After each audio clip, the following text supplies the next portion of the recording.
Hello students, आज हम लोग कर रहे हैं क्लास 10th में चैप्टर नंबर 4 क्वाड्रेटिक इक्वेशन का क्वेश्चन नंबर एक्सरसाइज 4.2 का क्वेश्चन नंबर 4। तो इस क्वेश्चन की लैंग्वेज कुछ इस तरीके से है कि find two consecutive positive integers sum of whose square is 365। तो इसमें एक वर्ड आया है कॉन्जिक्यूटिव पॉजिटिव इंटीजर। तो कॉन्जिक्यूटिव पॉजिटिव इंटीजर्स क्या होते हैं? जैसे लगातार इंटीजर, जैसे 7 है, 7 के बाद इंटीजर कौन आता है? 8। जैसे 15 है, 15 के बाद क्या आता है? 16। ये कॉन्जिक्यूटिव इंटीजर है। तो इसका मतलब कितने कितने का गैप होगा इनके बीच में? 1 का। तो अगर मुझे कोई इंटीजर्स लेने हैं और अगर मैंने फर्स्ट इंटीजर को x सपोज कर लिया तो उसके कॉन्जिक्यूटिव जो नेक्स्ट इंटीजर होगा वो कौन होगा? अगर एक इंटीजर हमने x ले लिया तो उसके कॉन्जिक्यूटिव जो दूसरा इंटीजर होगा वो क्या होगा? x plus 1। तो लेट करते हैं, यहां पर हमें दो कॉन्जिक्यूटिव इंटीजर बोल रहा है, तो लेट करते हैं कि जो फर्स्ट इंटीजर है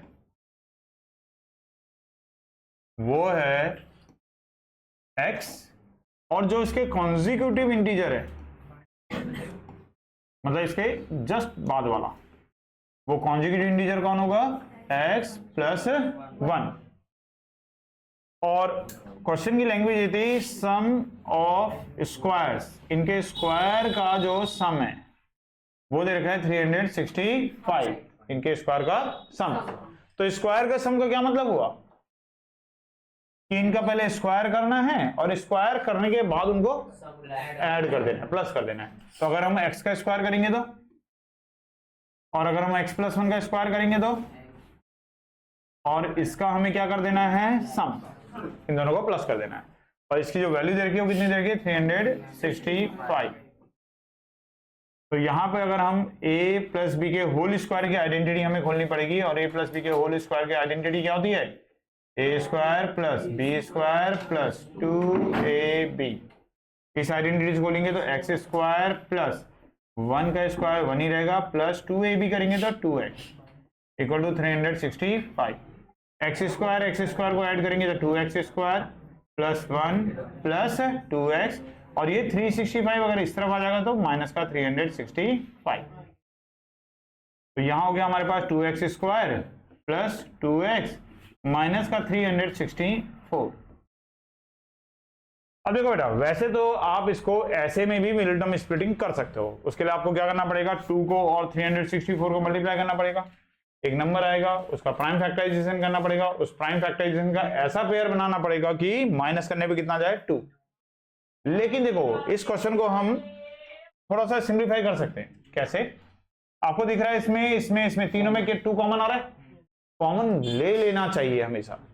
अगर क्वाड्रेटिक इक्वेशन के अंदर कुछ कॉमन आ रहा है तो क्वाड्रेटिक कॉमन निकालो। उस कॉमन को निकालने पे आपकी कैलकुलेशन बहुत कम हो जाती है। एक तो जो नंबर आएगा मल्टीप्लाई करने पे वो छोटा आएगा, फिर जो बीच का नंबर होगा वो भी छोटा हो जाएगा, तो कैलकुलेशन कम हो जाती है। तो हमेशा इस चीज का ध्यान रखना कि अगर कुछ कॉमन निकल रहा है कॉमन जरूर निकालना, ऐसे ही मत शुरू कर देना उसको। ऐसे में फिर आपकी कैलकुलेशन बड़ी हो जाती है। देखो 2 कॉमन लेंगे तो x square plus x minus 2 से डिवाइड 2 बन जाए 2, 2 8 जा 16, 2 जा 4। देखो कितना छोटा हो गया सर। पहले तो हमें 2 को और 364 को मल्टीप्लाई भी करना था, और अब केवल हमारे पास जो नंबर बचा वो कितना बचा? 182। और ये 2 जो है ये 0 के अपॉन में भेज दो, तो x square plus x minus 182 equal to 0। आप इसको ऐसे भी समझ सकते हो, अगर 2 को 0 के अपॉन में नहीं भेजना, कि अगर इन दोनों का प्रोडक्ट 0 के इक्वल है तो 2 तो 0 के इक्वल हो नहीं सकता, तो 2 को हम हटा देंगे और केवल जो ये क्वाड्रेटिक इक्वेशन बचेगी केवल इसी को 0 के इक्वल करेंगे। ऐसे भी समझ सकते हैं। अब 182 के ऐसे फैक्टर्स करने हैं कि उनको माइनस करने पर बीच में अगर यहाँ x के साथ कोई नंबर नहीं है तो यहाँ पे क्या नंबर होगा? 1। तो माइनस करके 1 आना चाहिए। तो 182 का प्राइम फैक्टराइजेशन करेंगे तो 2 9 जा 18, 2 1 जा 2, 3 से नहीं जाएगा, 7 से, 7 1 जा 7, 7 3 जा 21, 13 1 जा 13। तो 2 मल्टीप्लाई 7 मल्टीप्लाई 13। अब इनको अरेंज करके कुछ ऐसा पेयर तैयार करो कि माइनस करके 1 आ जाए। तो 7 2 जा 14 और 13, और 14 और 13 को माइनस करके 1 आता है। तो x square plus 14x minus 13x minus 182 equal to 0। अगर आप डायरेक्ट ऐसे कर रहे हो तो एक चीज ध्यान रखना, अगर आपका बीच में प्लस साइन है तो प्लस वाली टर्म को बड़ी वाली टर्म को पॉजिटिव रखना और छोटी वाली टर्म को नेगेटिव।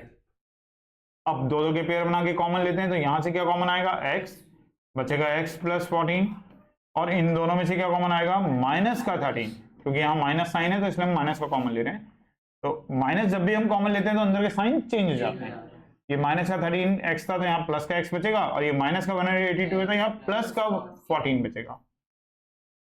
अब x प्लस 14 फिर से कॉमन है, बचेगा कितना, x माइनस 13। फिर वही बात, अगर इन दोनों का प्रोडक्ट 0 के इक्वल है तो ये कंपलसरी है कि इनमें से कोई ना कोई एक जो है वो 0 होना चाहिए। और इनका प्रोडक्ट 0 के इक्वल है तो या तो x प्लस 14 जो होगा वो 0 के इक्वल होगा, या फिर x माइनस 13 जो होगा वो 0 के इक्वल होगा। तो x की एक वैल्यू आ गई माइनस 14 और x की एक वैल्यू आ गई 13। लेकिन क्वेश्चन में जो उसने हमारी लैंग्वेज थी उसमें हमसे पॉजिटिव इंटीजर पूछा था, तो नेगेटिव वाला तो रिजेक्ट ही हो जाएगा। तो हम लिख देंगे जो माइनस वाला है वो तो हम लेना ही नहीं है, इसको तो हम हटा देंगे। तो x इक्वल टू जो माइनस 14 आ रहा है डज नॉट एग्जिस्ट, ये तो एग्जिस्ट नहीं करेगा। हमारे क्वेश्चन की लैंग्वेज के अकॉर्डिंग हमें केवल पॉजिटिव लेना है। तो इस तरीके से हमें जो फर्स्ट इंटीजर मिल गया वो कितना मिल गया, 13।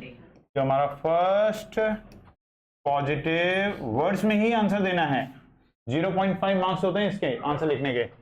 फर्स्ट पॉजिटिव इंटीजर जो है वो है 13, और कॉन्जिक्यूटिव पॉजिटिव इंटीजर कौन हो जाएगा, इसके बाद वाला कौन हो जाएगा, कॉन्जिक्यूटिव पॉजिटिव इंटीजर। तो अगर पहला इंटीजर 13 है तो जस्ट इसके बाद वाला इंटीजर होगा 13 में 1 ऐड कर दो, कितना हो जाएगा 14, और यही हमारा आंसर होगा।